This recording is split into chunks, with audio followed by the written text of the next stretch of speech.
अब सभी को जय मसीह की ओर। आज हम पढ़ेंगे उत्पत्ति 12 अध्याय उसकी 1 आयत से पढ़ेंगे। और यहाँ पर लिखा है, यहोवा ने अब्राहम से कहा, अपने देश और अपने कुटुंबियों और अपने पिता के घर को छोड़कर उस देश में चला जा जो मैं तुझे दिखाऊंगा, और मैं तुझे एक बड़ी जाति बनाऊंगा और तुझे आशीष दूंगा और तेरा नाम महान करूंगा और तू आशीष का मूल होगा। हालेलुया। मिलकर प्रार्थना करें।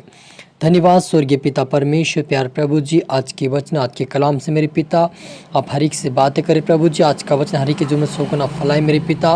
प्यारी यहोवा, जैसे आपने अब्राहम से बातें की प्रभु जी आवाज़ देकर, वैसे आपके बेटा बेटी आज से पिता आपकी आवाज़ को सुने और आप उनसे बातें करें। आत्मिकता प्रार्थना वचन बड़ा अपनी बुद्धि समझ के आत्मा दे, अपने राज्य की वारिस बना। मैं हर एक आत्मा सुनता आज का वचन हर एक के जीवन में सोकना फैलाए, मदद सहायता कर। ये प्रार्थना दुआ यीशु तेरे मीठे मधुर नाम से मांगते हैं, आमीन। तो मेरे अजीज, जो हमने यहाँ पर पढ़ा उत्पत्ति 12 अध्याय उसकी 1 आयत से पढ़ा, यहोवा ने अब्राहम से कहा, अपने देश और अपने कुटुंबियों और अपने पिता के घर को छोड़कर उस देश में चला जा जो मैं तुझे दिखाऊंगा, और मैं तुझे एक बड़ी जाति बनाऊंगा और तुझे आशीष दूंगा और तेरा नाम महान करूंगा और तू आशीष का मूल होगा। जो तुझे आशीर्वाद दे उन्हें मैं आशीष दूंगा और जो तुझे कोसे उसे मैं श्राप दूंगा, और भूमंडल के सारे कुल तेरे द्वारा आशीष पाएंगे। हालेलुया। मेरे अजीजों, यहाँ पर हम देखते हैं कि परमेश्वर यहोवा ने अब्राहम से कहा कि अपने कुटुंबियों अपने पिता के घर को छोड़कर उस देश में चला जा जो मैं तुझे दिखाऊंगा। और वह कहता कि अगर इस देश को तू छोड़ देगा तो मैं तुम्हें एक बड़ी जाति बनाऊंगा और तुझे आशीष दूंगा और तेरे नाम को महान करूंगा। मेरे अजीजों, यहाँ पर हम देखते हैं कि अब्राहम को परमेश्वर ने क्यों कहा, क्या कारण था कि उसको कहा कि तू इस देश को छोड़ दे और कनान देश में चला जा। क्योंकि मेरे अजीजों, जो उर देश था, जो उर देश जहाँ उसके पिता रहता था, तेरह, उसका पिता का नाम तेरह था, उस रहता था, वो देश परमेश्वर के आशीष के योग्य नहीं था। वहाँ के लोग परमेश्वर के योग्य नहीं थे। लेकिन अब्राहम परमेश्वर के योग्य था, इसलिए परमेश्वर चाहता है कि वहाँ पर वो ना रहे, लेकिन उस देश में रहे जहाँ परमेश्वर चाहता है। मेरे अजीजों, इस अब्राहम की बुलाहट की जो परमेश्वर ने दिया है, उसे आप और मुझे आज परमेश्वर कहता है कि अपने पुराने कामों को छोड़ दो। क्योंकि अब्राहम उन पुराने लोगों में, उन पुरानी आदतों में उन लोगों के साथ बिगड़ जाता और वो परमेश्वर की महिमा के लिए नहीं बन पाता।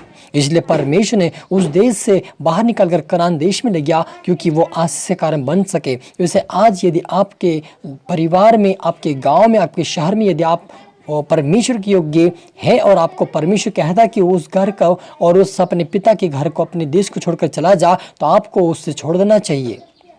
क्योंकि यहाँ पर अब्राहम को परमेश्वर ने दर्शन में कहा और वे सुन लिया। यदि आपको परमेश्वर बार बार बोल रहा है कि इस घर को छोड़ दे, इस परिवार को छोड़ दे, इस गांव को छोड़ दे, मैं तुम्हें आशीष दूंगा, मैं तुझे बताऊंगा, वहां तू जा, तो आपको जाना चाहिए। यदि आपके जीवन में प्रभु आवाज दे रहा है तो आप उस बुलाहट को समझे, क्योंकि परमेश्वर चाहता आपको आशीष देना चाहता है। क्योंकि वो गाँव, वो घर, वो परिवार आपके लिए आशीष का कारण नहीं है। जहाँ आपको परमेश्वर कहेगा वो आपके लिए आशीष का कारण है। दूसरी बात यह है कि आपके परिवार विश्वास नहीं करते, आपके गाँव वाले विश्वास नहीं करते, तो आपके लिए वो आशीष का कारण नहीं है। आप परमेश्वर की आवाज सुनकर चले जाइए। जिस गांव को, जिस देश को परमेश्वर को बता रहा है, आपको जाना है ताकि परमेश्वर आपको आशीष दे और अपने राज्य की वारिस बनाए। क्योंकि हम अब्राहम को, यदि अब्राहम उस गांव में रहता, वो आशीष नहीं पाता, परमेश्वर उससे बातें बार बार नहीं कर पाता, उसको जो आशीष देनी थी वो परमेश्वर उसको नहीं दे पाता, क्योंकि वहां के लोग अच्छे नहीं होंगे। इसलिए परमेश्वर नहीं चाहता कि अब्राहम भी उनके साथ रहे और उनके जैसा बन जाए, इसलिए परमेश्वर उनको बाहर निकाला। उसी प्रकार आज अपने लोगों को परमेश्वर आवाज देता है, अपने दासों के द्वारा, अपने वचन के द्वारा, दर्शन के द्वारा, स्वप्न के द्वारा परमेश्वर बातें करता है। मेरा अजीजों, स्वर्गदूतों के द्वारा बातें करता है। आपको समझना है, यदि आपको परमेश्वर बार बार बोल रहा है तो आपको उसकी आवाज को सुना ना करे, लेकिन सुनकर उसके पीछे चले। परमेश्वर आपको अद्भुत आशीष देगा। क्योंकि अब्राहम ने अपने घर को छोड़ दिया, पिता के घर को छोड़ दिया, अपने कुटुंब को छोड़ दिया और देश में चला गया जहाँ परमेश्वर ने कहा, और वो धनी बन गया, वो आशीष का मूल बना। परमेश्वर ने उसको बेटा भी दिया। जब वो 75 वर्ष से बाहर निकला तब उसने 24 साल तक परमेश्वर का वेट किया और परमेश्वर ने उसको बेटा दिया और उसको आशीष किया और उसको मिस्र देश में ले गया। मिस्र देश में भी, वहाँ से भी परमेश्वर ने उसको आशीष दिया। कभी परमेश्वर से लज्जित होने नहीं दिया। और उसके साथ साथ जो लूत निकला था उसका भतीजा, वो भी आशीष को पाया क्योंकि वो अब्राहम के साथ साथ चल पड़ा। मेरे जी, जो व्यक्ति आपके लिए आशीष का कारण है, जो व्यक्ति परमेश्वर का भय मानता, डर मानता हो, उसके संग आप संगति करें, वो आप आशीष पाएंगे। क्योंकि लूत परमेश्वर के योग्य नहीं था, इतना उसको नहीं जानता था। अब्राहम जानता था, उतना वो नहीं जानता था, लेकिन अब्राहम के कारण वो आशीष को देखा अपने जीवन में। यदि आप भी आशीषित होना चाहते हैं तो मसीह लोगों की संगति करें, परमेश्वर के लोगों की संगति करें और अच्छे लोगों के साथ रहे, चर्च जाए, प्रार्थना करें। परमेश्वर आपको आशीष बहुत आयत की देगा, जो आपके पास समान आ सकेगा। जैसे अब्राहम और लूत के बीच में, उनके चरवाहों के बीच में झगड़ा हो गया क्योंकि वे इतनी धन संपत्ति परमेश्वर ने दे दिया था कि वो संभाल नहीं पा रहे थे, उनके लिए जगह कम पड़ गई थी, इसलिए दोनों बांट लिए, अपने अपने रास्ते चल दिए और परमेश्वर अब्राहम के संग संग बना रहा। तो मेरा जीजो, यदि आपको और मुझे परमेश्वर की आशीष पाना है, परमेश्वर से चंगाई पानी, बरकत पानी है, परमेश्वर से स्वर्गीय अनंत जीवन पाना है, तो आप परमेश्वर की आवाज़ को सुने और वैसे चलें। आप संसार की बातों में ना गुम हो, आप संसार की धन संपत्ति में ना गुम हो, लेकिन परमेश्वर की आवाज़ पे ध्यान दें। अब्राहम ने परमेश्वर की आवाज़ को सुना और उस पर ध्यान दिया और ऑटोमेटिक उसके पीछे सारी दुनिया की वस्तु आ गई, क्योंकि परमेश्वर कहता है तो मेरे राज्य व धर्म की खोज कर, तो सारी दुनिया कुछ तो तुम्हारे पीछे दौड़ कर आएगी। इसका मतलब यह है कि परमेश्वर चाहता है कि हम संसार के अभिलाषों से बाहर आए, पापों से बाहर आए, बुराई से बाहर आए, बुरी संगति से बाहर आए, परमेश्वर की आवाज़ को सुने, उसके पीछे चले, ताकि हम उसकी आशीष को पाए और खुदावन के राज्य की वारिस बन जाए। हालेलुया। मेरा जीजो, परमेश्वर आप और मुझसे प्यार करता है, इसलिए कहता है कि अपनी बुरी संगति, बुरे लोगों को छोड़कर मेरे पीछे आओ। तो अब आप और मुझे उसके पीछे चलना है ताकि हम खुदावन के राज्य के वारिस बन जाए। क्योंकि अब्राहम ने छोड़ा और वो आशीष को देखा जो आज तक उसे कभी नहीं मिल सकता था, यानी कि उसको कभी जीवन में ऐसी आशीष नहीं मिल सकती। वो आशीष उन्होंने अपने जीवन में देखी, पाई और अपने खुदावन के राज्य के वारिस भी बना।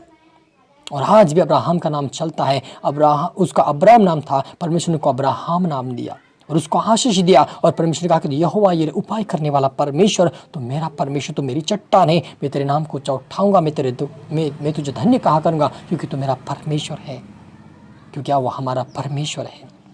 इसलिए आपको आवाज़ परमेश्वर दे रहा है, तो आज से अपन सुना ना करे, लेकिन उसके पीछे चले, ताकि परमेश्वर के राज्य के हम वारिस बने और आशीष को पृथ्वी पर रहते हुए भी पाए, परमेश्वर की आशीष को, और धनी बने। क्योंकि परमेश्वर कहता है कि मेरे लोग टुकड़े और रोटी मांगते हो, भीख मांगते मैं नहीं देख सकता, क्योंकि मेरे लोग मेरे कारण आशीष पाएंगे। तो यदि आप और मुझे आशीष पाना है, हमें भीख मांगने वाला नहीं बनना, देने वाले बनना है, तो परमेश्वर के पीछे चले, उसके वचन का पालन करके कार्यक्रम में चले, ताकि हम खुदावन की आशीष को पाएं, दूसरों के लिए आशीष का कारण बने और खुदावन के राज्य की वारिस बन जाए। हालेलुया। तो मेरे जीजो, आपको प्रभु आशीष दे, आए मिलकर प्रार्थना करें। धन्यवाद सनों को यवार रफा यवा शालम प्रभु जी, आज की प्रार्थना, आज के वचन से आप हर एक से बात की, आपका धन्यवाद प्रभु जी। जितने आपके बेटा बेटे देखे हैं, सुने हैं, वो आशीष पाए, आपके मार्ग, आपके वचन पर चला, हमेशा आपके डर, आपके भय में चला, आपके नाम पहुँचा उठाएं, ऐसा हर एक को आशीष दे। मेरे पिता अब्राहम को अपनी बात किया, आपके बेटा बेटे आज से बातें कर, उनको ब्लेस कर, आशीष दे, उनको पाप से बुराई से बचा और अपने राज्य की वारिस बना। मेरे पिता इनके द्वारा इनके कुटुंबी आशीष मदद सहायता कर, ये प्रार्थना दुआ यीशु के नाम से मांगते, आमीन आमीन। गॉड ब्लेस यू, जय मसीह।